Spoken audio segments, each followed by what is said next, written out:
بسم اللہ الرحمن الرحیم الحمد للہ رب العالمین والصلاة والسلام علی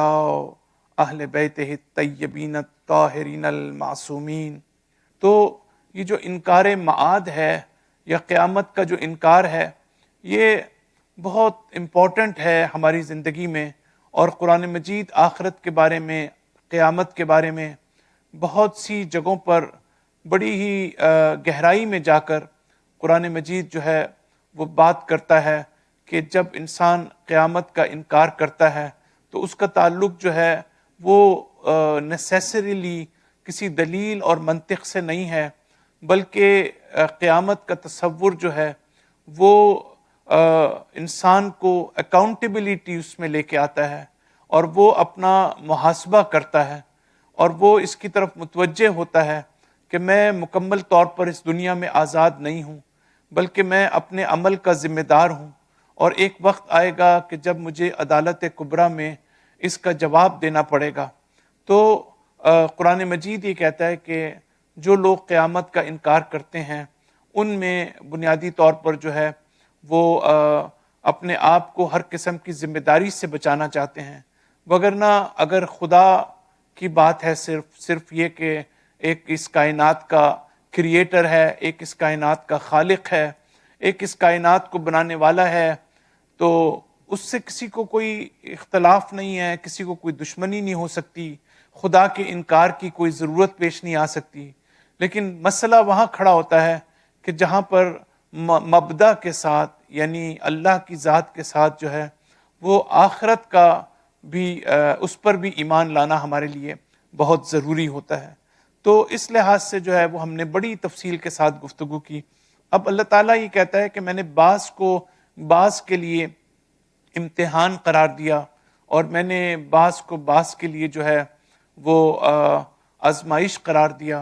اس لحاظ سے کہ فرض کرتے ہیں کہ ایک وہ طبقہ ہے کہ جو امیر ہے، جو ویلدی ہے، جو ویل آف ہے، اس کو اللہ تعالیٰ نے اس کا امتحان لیا ہے۔ جو غریب ہیں، جو فقیر ہیں، جو محتاج ہیں، ان کے مقابلے میں ایک امیر کو اللہ تعالیٰ نے جو ہے وہ اس سے امتحان لے گا کہ اس نے جو ایک محتاج تھا، ایک ضرورت مند تھا، اس کو اگر اس کی ضرورت تھی تو اس نے آیا اس کی مدد کی یا مدد نہیں کی، تو اس حوالے سے اس کو جواب دہ ہونا پڑے گا۔ ایک غریب اور فقیر انسان جو ہے اس کے اوپر بھی ایک اکاؤنٹیبلٹی ہے، اور وہ بھی ایک آزمائش ہے اس کے لیے بھی امیروں کے سلسلے میں، اور وہ یہ کہ اگر فرض کرتے ہیں کہ وہ غریب ہیں، فقیر ہیں، محتاج ہیں، تو کہیں ایسا تو نہیں کہ وہ للچائی ہوئی نگاہوں سے امیر انسان کی ثروت اور دولت کو دیکھ رہے ہوں، یا اگر ان کی مدد نہیں ہوتی تو وہ بجائے اس کے کہ وہ صبر اور شکر کریں، وہ جو ہے شکایت کرنا شروع کر دیتے ہیں، وہ جو ہے وہ کمپلین کرنا شروع کر دیتے ہیں، اور وہ صبر نہیں کرتے، اور اللہ تعالیٰ کی رضا ان کی زندگی میں نہیں ہوتی، وہ رضا الہی کے تحت جو ہے وہ کام نہیں کرتے۔ اسی طرح خود انبیاء جو ہیں وہ خود عوام لوگ جو ہیں وہ امتحان ہیں ان کے لیے انبیاء کے سلسلے میں، کیونکہ انبیاء جب آتے ہیں، ائمہ جب آتے ہیں، تو ایک قسم کا ہمارے لیے ایک امتحان ہوتا ہے، ہمارے لیے ایک آزمائش ہوتی ہے۔ اگر آپ فرض کرتے ہیں کہ قرآن نہ ہوتا تو پھر ہماری قرآن کے سلسلے میں ہماری ذمہ داری بھی نہ ہوتی، اگر نبی نہ ہوتے، انبیاء نہ ہوتے تو بھی ہماری ذمہ داری نہ ہوتی، اسی طرح اگر امام نہ ہوتا، ائمہ نہ ہوتے تو بھی ہماری ذمہ داری نہیں ہوتی۔ جب بھی اللہ تعالیٰ کوئی ہمیں نعمت عطا کرتا ہے کہ جو خود ہمارے فائدے کے لیے ہے، جو خود ہمیں، جس سے ہم اس سے بہرہ مند ہوتے ہیں، جو ہماری روح کے لیے، ہماری پیوریفیکیشن کے لیے، ہماری ریفائنمنٹ کے لیے، ہماری سیلف ڈیولپمنٹ کے لیے، جو چیز ہمارے لیے اہم ہے، جس کا تعلق ہماری ترقی سے ہے، ہمارے کمال سے ہے، ہماری پرفیکشن سے ہے، اگر اللہ تعالیٰ کوئی بھی ایسی چیز دیتا ہے، ہمیں نعمت دیتا ہے، تو وہ بغیر ذمہ داری کے نہیں دیتا۔ اگر اللہ تعالیٰ نے ہمیں فرض کرتے ہیں کہ ایک سینٹر دیا ہے، ایک ہمیں مرکز دیا ہے، تو اگر یہ مرکز ہمارے پاس ہے، جن لوگوں نے اس کے لیے محنت کی، کوشش کی، تو ان کو تو اللہ تعالیٰ اجر دے گا، لیکن اس سے جو مومنین ہیں ان کی ذمہ داری میں اضافہ ہو جاتا ہے، ان کی رسپانسبلٹی جو ہے وہ بڑھ جاتی ہے. یعنی میں پھر اکاؤنٹیبل ہوں گا کہ میں نے مسجد کے ساتھ جو میرا رابطہ ہے وہ کس طرح کا تھا، مرکز کے ساتھ میرا رابطہ جو ہے وہ کس طرح سے تھا، آیا میں نے اس سے بینیفٹ حاصل کیا یا میں نے اس کو اہمیت نہیں دی. اسی طریقے سے اللہ تعالیٰ سوال کرے گا کہ قرآن کے ساتھ میرا رابطہ کیسا تھا، میرے نبی کے ساتھ میرا رابطہ کیسا تھا، اہل بیت علیہم السلام کے ساتھ میرا رابطہ کیسا تھا، آیا میں نے وہ مقصد کہ جس کے لیے میں نے امام کو، ایک ولی کو، اہل بیت کو، انبیاء کو، قرآن کو، جس حقیقی مقصد کے لیے میں نے ان کو بھیجا تھا، کیا میں اس حقیقی مقصد کو مد نظر رکھتے ہوئے کیا میں نے ان ہستیوں سے اپنی زندگی میں فائدہ اٹھایا یا فائدہ نہیں اٹھایا. یہ ہے وہ امپورٹنٹ سوال کہ جو ہر مسلمان اور ہر مومن اور ہر اہل بیت کا جو ماننے والا ہے اس کے لیے ضروری ہے کہ وہ اس کا جو ہے وہ جو جواب دے. تو ہم نے کل اس کے اوپر بات کی کہ اگر ہم اس بات کو سمجھ لیں کہ ہمارا جو حق ہے دوسروں پر اور دوسروں کا حق جو ہے ہمارے پر، یہ نہیں ہو سکتا کہ یہ حق ایک طرفہ ہو. اگر میرے کچھ حقوق ہیں آپ کے اوپر تو آپ کے بھی کچھ حقوق ہیں میرے اوپر، لہٰذا بہت ضروری ہے کہ ہر ایک اپنے حقوق کی معرفت حاصل کرے، اپنے رائٹس کو سمجھے اور اپنے ذمہ داری کو بھی سمجھے. حق اور ذمہ داری یہ دو چیزیں ہمیشہ ساتھ ساتھ ہوتی ہیں. اگر جو ہے کہ دوسرے کا مجھ پر حق ہے تو اس کا مطلب یہ ہے کہ اس حق کی وجہ سے ایک ذمہ داری بھی جنریٹ ہو گئی ہے. اگر فرض کرتے ہیں کہ میری اولاد ہے تو اولاد کے حوالے سے اولاد کا مجھ پر حق ہے. اگر حق ہے تو اس کا مطلب ہے کہ اس حق کی وجہ سے، اور حق کیا ہے؟ ظاہر ہے کہ اولاد کا حق یہ ہے کہ والدین ہونے کی حیثیت سے انسان جو ہے اپنی اولاد کی تربیت کرے، اپنی اولاد کی پرورش کرے، اس کو اچھے سے اچھی تعلیم دے، اچھے سے اچھی اس کو سہولیات فراہم کرے اور اس کو خاص طور پر دین اور مذہب سے اس کو آشنا کرے اور اس کو آگاہ کرے اور اس کو اٹیچ کرے. تو جب ایک اولاد کا ہم پر حق یہ ہے تو اس کے ساتھ ہی ہماری ایک ذمہ داری بھی جنریٹ ہوتی ہے، اور وہ ذمہ داری ہے کہ جس کی طرف ہم نے اشارہ کیا. تو ہر ایک کے لیے یہ بہت امپورٹنٹ ہے کہ اپنے حق اور اپنی ذمہ داری کو سمجھیں. مولا کائنات امام علی علیہ السلام فرماتے ہیں کہ تم لوگوں کا، اپنے لوگوں کو جب آپ خلیفہ بنتے ہیں تو آپ کہتے ہیں کہ تمہارا جو ہے تمہارے کچھ حقوق ہیں میرے اوپر واجب ہے کہ میں ان حقوق کو جو ہے وہ پورا کروں، اور میرے کچھ حقوق ہیں تمہارے اوپر. تمہارے حقوق میں سے ایک مجھ پر یہ بھی ہے کہ میں سب کو جو ہے ایک ہی نگاہ سے دیکھوں، سب کے ساتھ میں عدالت اور مساوات کے ساتھ جو ہے میں حکومت کروں، اور میں کسی بھی قسم کی ڈسکریمنیشن جو ہے وہ نہ کروں، کسی بھی قسم کا امتیازی سلوک نہ کروں. ایسا نہ کروں کہ معاشرے کو جو ہے وہ مختلف طبقات میں تقسیم کر دوں. ایک وہ طبقہ کہ جو ثروت مند طبقہ ہے، ایک وہ طبقہ کہ جو صاحب قدرت اور طاقت ہے اور جس کے پاس اختیار ہے اور جس کے پاس جو ہے وہ اثر و رسوخ ہے، اور ایک وہ طبقہ کہ جو غریب ہے، جو فقیر ہے. تو یہ نہیں ہو سکتا کہ میں بعض کو نوازنا شروع کر دوں اور بعض کو جو ہے میں اہمیت نہ دوں، صرف ان کی غربت کی وجہ سے، صرف ان کی محتاجگی اور ان کے فقر کی وجہ سے. لہٰذا امیر المومنین یہ فرماتے ہیں کہ مجھ پر تمہارا حق یہ ہے کہ میں مساوات کے ساتھ، میں عدالت کے ساتھ تم سب کو جو ہے ایک ہی طرح سے میں ٹریٹ کروں، ایک ہی طرح سے میں ڈیل کروں. اور دوسرا مجھ پر حق یہ ہے کہ میں تمہارے سلسلے میں جو ہے وہ خیر خواہی کا ثبوت دوں. یعنی لوگوں میں یہ احساس ہونا چاہیے کہ ان کا جو حاکم ہے وہ ان کا خیر خواہ ہے، ان کا دشمن نہیں ہے، ان کو نقصان نہیں پہنچانا چاہتا. یہ نہیں ہے کہ وہ ان کی جیبوں کو خالی کر کے اپنی جیبیں بھرنا چاہتا ہے. وہ یہ نہیں چاہتا کہ جو لوگوں کا حق ہے وہ ان کا حق نہ ملے، تو لوگوں میں یہ احساس پیدا ہونا چاہیے کہ ان کا حاکم جو ہے وہ ان کا ویل وشر ہے، اور ان کا جو ہے وہ چاہنے والا ہے، اور ان کے ہی فائدے کو اور ان کے ہی مفادات کو جو ہے وہ پروٹیکٹ کرتا ہے، اور اسی کو جو ہے وہ آگے بڑھاتا ہے۔ پھر امیر المومنین فرماتے ہیں کہ تمہاری جو تعلیم و تربیت ہے، تعلیمکم لکی لا تجہلوا، یہ میرا فرض ہے کہ میں تمہاری تعلیم و تربیت کا بندوبست کروں، تمہیں میں علم اور نالج جو ہے حاصل کرنے کے موقع فراہم کروں، لکی لا تجہلوا، تاکہ تم جاہل نہ رہ جاؤ، تاکہ تمہاری جہالت جو ہے وہ دور ہو سکے۔ پھر آپ فرماتے ہیں کہ یہ بھی میری ذمہ داری ہے کہ میں معاشرے سے فقر کو دور کروں، پاورٹی کو دور کروں، اور محتاجگی کو جو ہے وہ ختم کروں۔ پھر فرماتے ہیں کہ تعدیبکم، اور یہ کہ میں تمہیں تمہارے ساتھ اس حد تک سختی بھی کروں کہ تم جو ہے وہ قانون کی پاسداری کرو، تم جو ہو ایک لا اوبیڈینٹ شہری اور سٹیزن جو ہے وہ بنو۔ اگر تم میں سے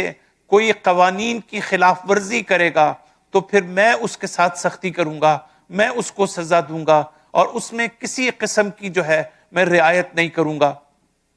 اور لوگوں پر امیر المومنین کا حق، امیر المومنین فرماتے ہیں تم نے جس کے لیے مجھ سے بیعت کی ہے، جس کے لیے میری اطاعت کی ہے، جس وجہ سے تم نے مجھے خلیفہ بنایا ہے، تو اپنے عہد کا پاس رکھو اور اس عہد سے وفا کرو جو تم نے میرے ساتھ کیا ہے۔ ایک حاکم ہونے کی حیثیت سے تم میرے راستے میں رکاوٹیں مت بنو، بلکہ مجھے کام کرنے کی اجازت دو، اور میرے راستے میں جو ہے اس کو فیسیلیٹیٹ کرو، اور جو ہے وہ سہولت دو۔ اور الاجابت ہینا ادعوکم، اور تم جب میں تمہیں مدد کے لیے بلاؤں، جب مجھے تمہاری مدد کی ضرورت ہو تو تم میرے لیے جو ہے اس کا جواب دو اور اس کا مثبت رسپونڈ کرو، اور تم جو ہے وہ میری مدد کرو۔ تو یہ وہ چیز ہے کہ جس میں قرآن جو ہے ہمیں اس کی طرف یہاں پر اشارہ کرتا ہے۔ پھر ان تصبرون،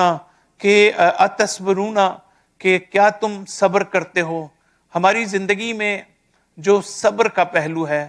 اور جو اخلاقی اصول ہے وہ بھی بہت امپورٹنٹ ہے۔ اگر ہم فرض کرتے ہیں اللہ تعالیٰ کی اطاعت کرتے ہیں، تو اللہ تعالیٰ کی اطاعت کرنے میں ظاہر ہے کہ ہمیں جو مشکلات آتی ہیں، ہمیں بہت سی دنیاوی لذتوں سے محروم ہونا پڑتا ہے، ہمیں بہت سی جگہ پر ہمیں جب نماز پڑھنی پڑتی ہے تو ہمیں بعض جگہ ایسا ہوتا ہے کہ ہم کسی اور جگہ مصروف ہوتے ہیں، ہمیں کسی اور جگہ انگیج ہوتے ہیں، لیکن ہمیں آ کر عبادت کرنی پڑتی ہے، نماز پڑھنی پڑتی ہے، روزے رکھنے پڑتے ہیں۔ اس میں فزیکلی بھی ہمارے لیے سختی ہوتی ہے، اور ہمارے لیے کئی دوسرے اعتبار سے بھی ہمارے لیے یہ سخت ہوتا ہے۔ لیکن اس کے باوجود اگر ہمارے پاس یہ صبر کا پہلو نہ ہو، اگر ہمارے پاس قوت برداشت نہ ہو، اگر ہمارے پاس ٹالرنس نہ ہو، تو ہم کبھی بھی اللہ کی عبادت نہیں کر سکتے، ہم کبھی بھی اللہ کے احکام پر عمل نہیں کر سکتے۔ اسی طریقے سے گناہ سے جب ہم بچنا چاہتے ہیں، گناہ سے جب ہم اجتناب کرنا چاہتے ہیں، تو وہاں پر بھی بہت سی جگہ پر جو ہمارے لیے ٹیمپٹنگ ہو رہی ہوتی ہے، اور بہت سی جگہ پر جو ہمارا نفس ہمیں بار بار اس بات کی طرف پش کرتا ہے کہ ہم جو ہے کسی غلط راستے پر قدم اٹھائیں، ہم اپنے آپ کو دنیاوی لذتوں کے ساتھ جو ہے وہ ہم اپنے آپ کو وابستہ کر لیں، تو وہاں پر بھی جب انسان ان تمام چیزوں کو چھوڑتا ہے اور گناہ کی زندگی کو انسان ترک کرتا ہے، تو وہاں پر بھی صبر کا ملکہ اگر انسان کے پاس ہوگا تو اس کے نتیجے میں انسان جو ہے وہ بہتر طور پر جو ہے وہ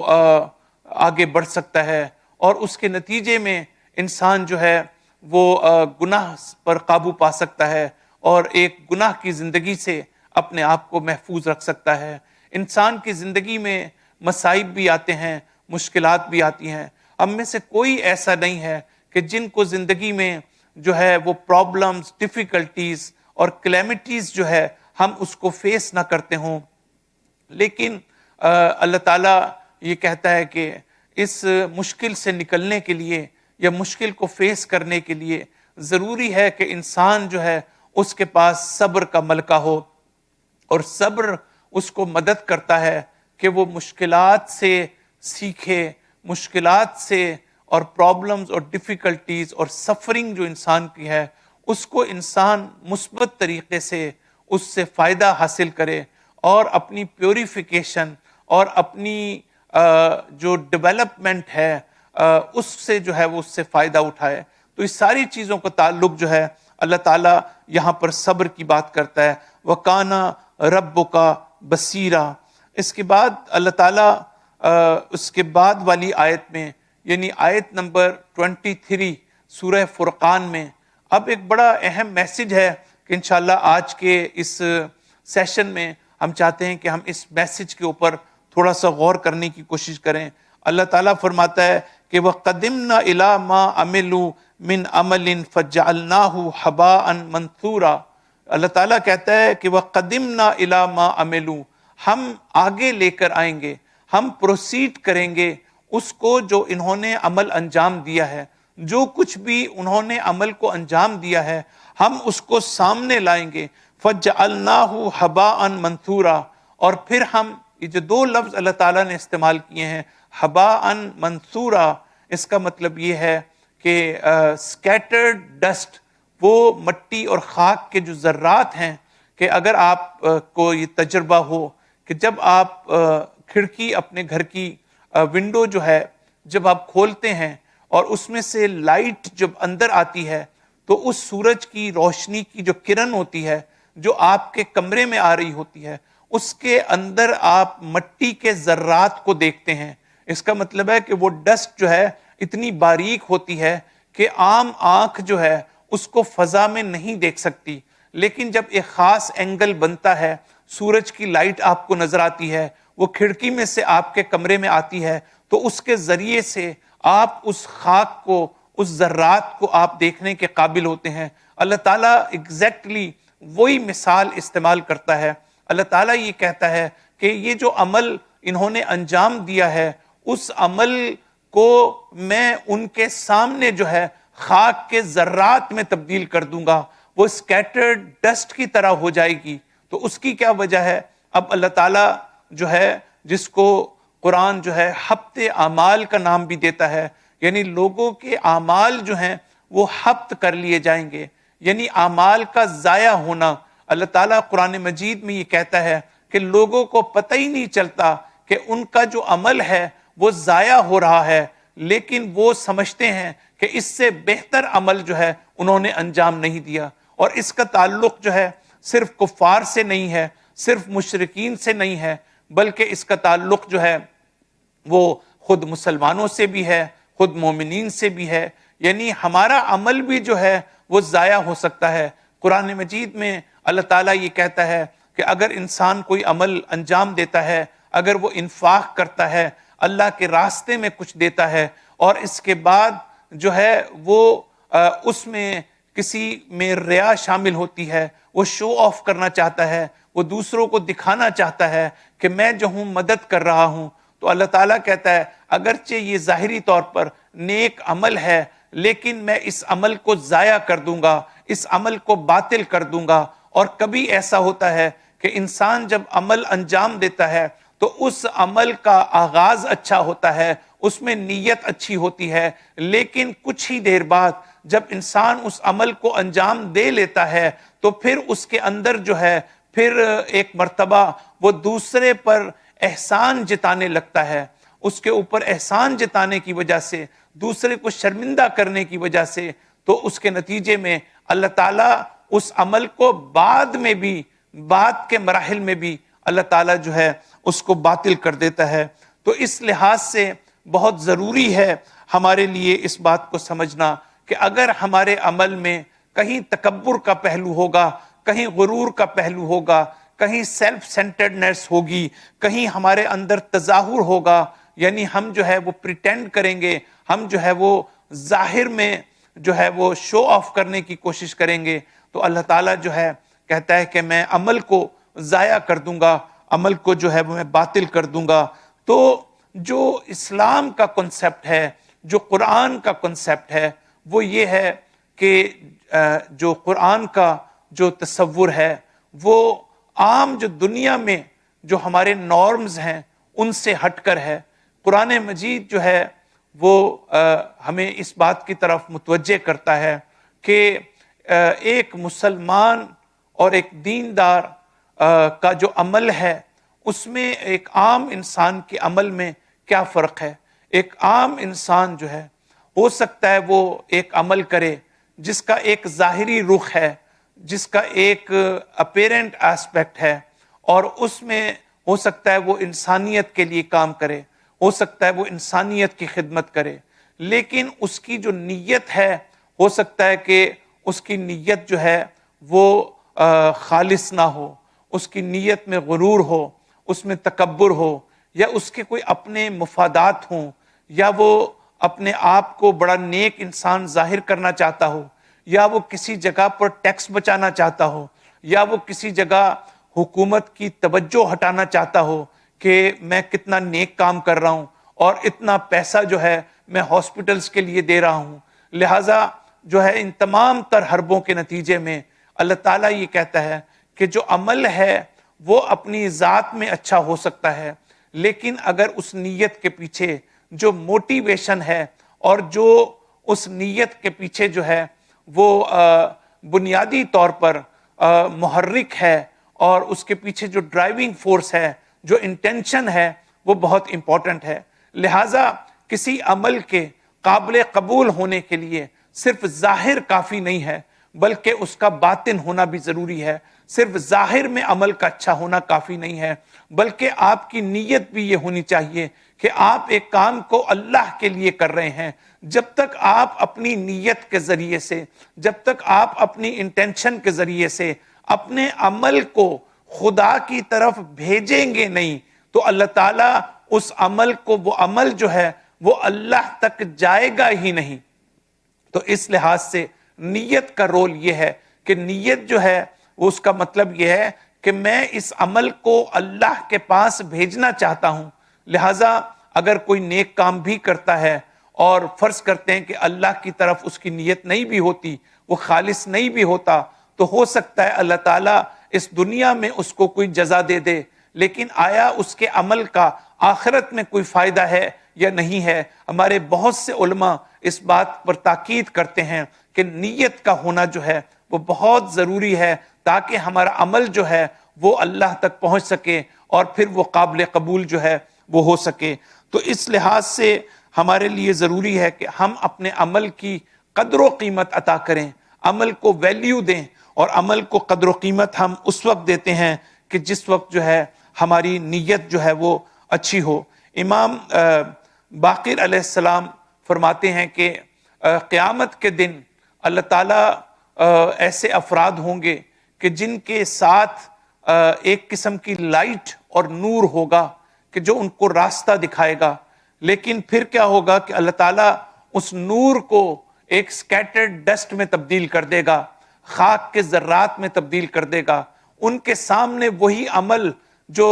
تھوڑے عرصے کے لیے نور کی شکل میں راستہ دکھانے کا کام دے رہا تھا، اسی شخص کو مدد کر رہا تھا، اللہ تعالیٰ اس عمل کو جو ہے وہ وہیں پر اس کو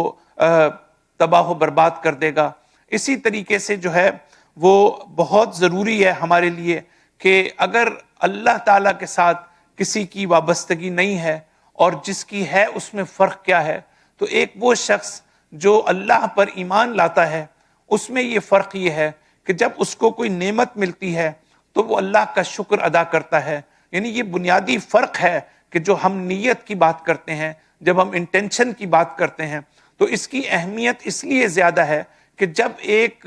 ایسا شخص کہ جو اپنی نیت کے اعتبار سے بھی خالص ہے اور عمل کے لحاظ سے بھی نیک ہے، تو جب ایسے شخص کے پاس اللہ تعالیٰ کی نعمت آتی ہے تو یہ اللہ تعالیٰ کا شکر ادا کرتا ہے، اور اللہ تعالیٰ اور رضائے الہی پر بھی شکر ادا کرتا ہے۔ اور جب کوئی نعمت کا شکر ادا کرتا ہے تو اس کا مطلب یہ ہے کہ وہ نعمت دینے والے کی طرف بھی متوجہ ہوتا ہے، صرف نعمت کی طرف متوجہ نہیں ہوتا۔ اور جو شخص نعمت کی طرف متوجہ ہوتا ہے اور نعمت دینے والے کی طرف متوجہ ہوتا ہے اور اس کا شکر ادا کرتا ہے، تو اس کا مطلب یہ ہے کہ وہ اپنے آپ کو نعمت کا مالک نہیں سمجھتا، بلکہ وہ یہ سمجھتا ہے کہ یہ اللہ تعالیٰ کی دین ہے، یہ اللہ تعالیٰ کے فضل و کرم کا نتیجہ ہے کہ جو مجھے یہ نعمت ملی ہے، نہ یہ کہ اس میں میری ذاتی صلاحیت کا عمل دخل ہو، نہ یہ کہ میں اس میں خود مستحق ہوں اور میں خود جو ہے اس کو ڈیزرو کرتا ہوں کہ اللہ تعالیٰ نے جو ہے یہ نعمت مجھے دی ہے۔ پھر جو نیت کے لحاظ سے جو لوگ خالص ہوتے ہیں اور نیت کی اہمیت کو اگر ہم اس حوالے سے دیکھیں تو وہ بھی جب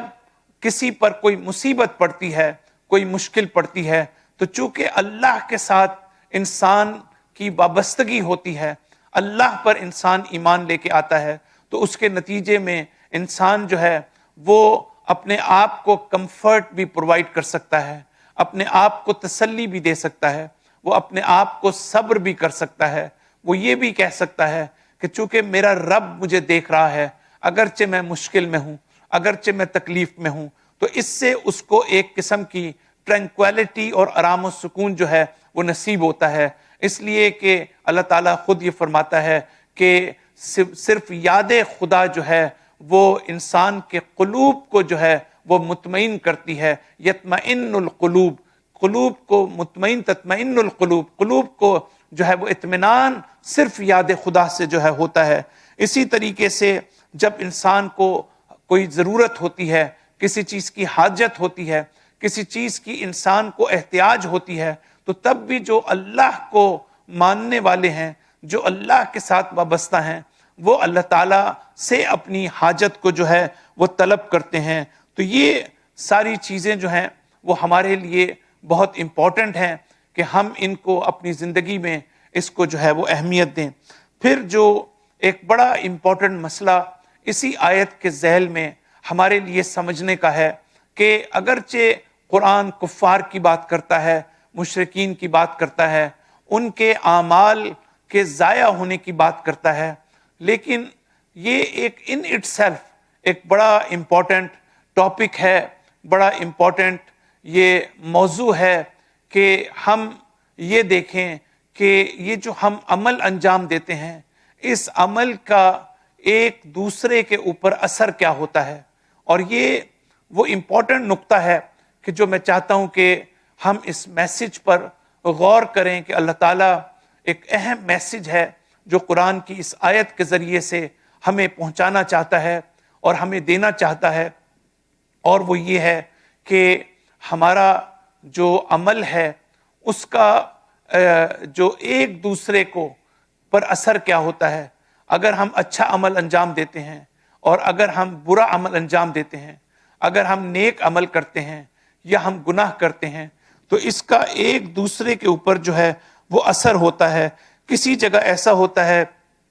کہ ہماری جو اچھائیاں ہیں، مثال کے طور پر اگر ہم کوئی اچھا کام انجام دیتے ہیں تو اس اچھے کام سے ہمارے گناہوں پر اس کا اثر پڑتا ہے،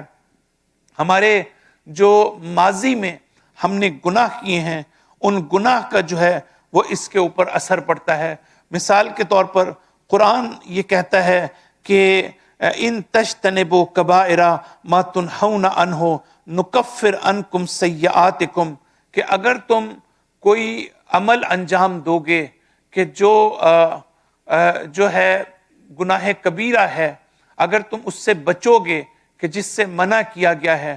تو اللہ تعالیٰ تمہارے جو گزشتہ گناہ ہیں ان کو معاف کر دے گا۔ آپ نے دیکھا کہ توبہ کے علاوہ بھی اللہ تعالیٰ نے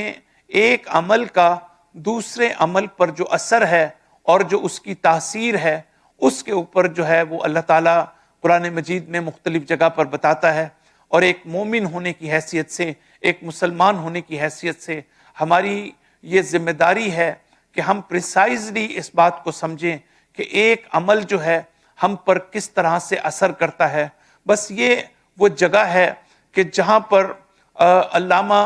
طباطبائی ایک بہت ہی گہری اور بہت ہی باریک نقطے کی طرف اشارہ کرتے ہیں، اور اس کا براہ راست تعلق جو ہے ہماری دینی اور مذہبی جو لائف ہے اس سے بھی ہے اور ہمارے سمجھنے کے لیے اس کا بہت ضروری ہے۔ علامہ طباطبائی یہ فرماتے ہیں اپنی کتاب تفسیر المیزان کے اندر، آپ یہ فرماتے ہیں کہ جب انسان کو یہ سمجھنا چاہیے کہ انسان کو جب کوئی اچھا کام کرتا ہے تو یقیناً اس کو وہ ثواب کا مستحق ہو جاتا ہے، اور اللہ تعالیٰ اس کو جو ہے اس اچھے کام پر جو ہے وہ ثواب دیتا ہے، اور پھر جب وہ کوئی برا کام کرتا ہے تو برے کام پر اللہ تعالیٰ جو ہے وہ اس کو یا تو اس کو پنش کرتا ہے، یا جو ہے وہ اللہ تعالیٰ اس کو جو ہے وہ کنڈیم کرتا ہے ایسے شخص کو۔ تو انسان کی جو زندگی ہے وہ اچھے اور برے یعنی دونوں قسم کے کام جو ہے ہم اپنی زندگی میں کرتے ہیں۔ عام انسان جو ہے جو کہ نہ معصوم ہے، اور جو اکثریت ہے دنیا کی، وہ اچھے اور برے، نیک اور گناہ، ثواب دونوں کام جو ہے وہ ساتھ ساتھ کرتے ہیں۔ علامہ طباطبائی ایک مثال دیتے ہیں، وہ کہتے ہیں اس مثال کو ہمارے لیے سمجھنا ضروری ہے، اور وہ مثال یہ ہے کہ ہماری عام روزمرہ زندگی کے اندر اگر ہم کوئی کام ایسا کرتے ہیں کہ جس میں لوگ ہماری تعریف کرتے ہیں، تو وہ اسی وقت ہماری تعریف کرتے ہیں جب کوئی نیک کام ہم انجام دیتے ہیں، جب کوئی اچھا کام ہم انجام دیتے ہیں۔ لیکن اگر ہم تھوڑی ہی عرصے کے بعد ہم اس نیک کام کی بجائے ہم کوئی غلط کام کرنا شروع کر دیں یا برا کام کرنا شروع کر دیں، تو وہی لوگ جو ہماری مدح کرتے تھے، وہی لوگ جو ہماری تعریف کرتے تھے، وہی لوگ اب ہماری مذمت کرتے ہیں، اب وہی لوگ اب ہمیں کنڈیم کرتے ہیں۔ تو اس کا مطلب یہ ہوا کہ جب انسان کوئی عمل انجام دیتا ہے تو اس کی جو اس عمل کا جو اثر ہے وہ ثواب کے حوالے سے بہت امپورٹنٹ ہے۔ یعنی انسان فرض کرتے ہیں کہ اگر آج مجھے کسی چیز کا ثواب ملا ہے تو ضروری نہیں کہ کل بھی وہ ثواب میرے لیے باقی رہے، پرسوں بھی وہ ثواب باقی رہے۔ ہو سکتا ہے کہ میں کوئی ایسا کام کروں کہ جس سے اس ثواب کا جو اثر ہے یا وہ ثواب جو ہے وہ زائل ہو جائے۔ لہٰذا علامہ طباطبائی یہ فرماتے ہیں کہ انسان کی روح جو ہے ہر لمحے وہ ڈیولپ ہوتی رہتی ہے دو چیزوں کے ساتھ، ایک اچھائی کے ساتھ اور ایک برائی کے ساتھ۔ لہٰذا یہ جو ثواب اور گناہ جو ہے ان دونوں کو انسان اس کانٹیکسٹ میں دیکھے کہ وہ مسلسل جو ہے اس کی شخصیت جو ہے وہ چینج ہوتی رہتی ہے، کبھی وہ ثواب کا مستحق ہوتا ہے اور کبھی جو ہے وہ گناہ کا مستحق ہوتا ہے۔ تو اس لحاظ سے جب ہم دیکھتے ہیں چیزوں کو تو ہمارے سامنے یہ بات آتی ہے کہ جو عمل کا اثر ہے وہ اپنی کیفیت کے اعتبار سے اس کا تعلق اس بات سے ہے کہ ہم پر اس کا اثر کیا ہو رہا ہے۔ جو بھی ہم عمل انجام دیتے ہیں وہ خود عمل کے اوپر ثواب نہیں ہے۔ مثلا ہم دعائے کمیل پڑھتے ہیں، ہم نماز پڑھتے ہیں، ہم روزہ رکھتے ہیں، تو ظاہری طور پر جو آیات اور روایات ہمیں نظر آتی ہیں، ان آیات اور روایات میں ہمیں ایسا لگتا ہے کہ ہم اگر یہ عمل انجام دیں گے تو ہمیں اتنا ثواب ہوگا، اگر فلاں عمل انجام دیں گے تو اس کا اتنا ثواب ہوگا۔ لیکن دراصل جو حقیقت ثواب ہے، جو ہمارے حکماء اور ہمارے مفسرین اور ہمارے علماء جب گہرائی میں جا کر بات کرتے ہیں تو وہ اس بات کی طرف متوجہ کرتے ہیں کہ اصل میں جو ثواب ملتا ہے وہ اس عمل کے اثر پر ملتا ہے۔ یعنی آپ نے یہ دیکھنا ہے کہ آپ جو ہے وہ اگر نماز پڑھ رہے ہیں تو اس کا ثواب کتنا ملے گا، اس کا تعلق اس اثر سے ہے، اس ایفیکٹ سے ہے جو میری روح پر ہو رہا ہے۔ اگر میں روزہ رکھتا ہوں اس کا اثر مجھ پر کیا ہو رہا ہے، اگر میں کوئی اور نیک کام کرتا ہوں تو اس کا اثر مجھ پر کیا ہو رہا ہے۔ تو اس لحاظ سے بہت ضروری ہے کہ جب تاثیر کے اوپر انسان کو ثواب ملتا ہے تو اس کا مطلب یہ ہے کہ انسان کی روح کی جو شکل بنتی رہتی ہے اس کے مطابق اللہ تعالیٰ جو ہے وہ ثواب اور جزا اور سزا جو ہے اس کا اللہ تعالیٰ جو ہے وہ فیصلہ کرتا ہے۔ اللہ تعالیٰ انشاءاللہ ہم سب کو توفیق عطا فرمائے کہ ہم قرآن کو بہتر سے بہتر طور پر سمجھ سکیں اور قرآنی آیات کو اپنی ذات میں نافذ کر سکیں۔ صلی اللہ علی محمد و علی آلہ الطیبین الطاہرین المعصومین۔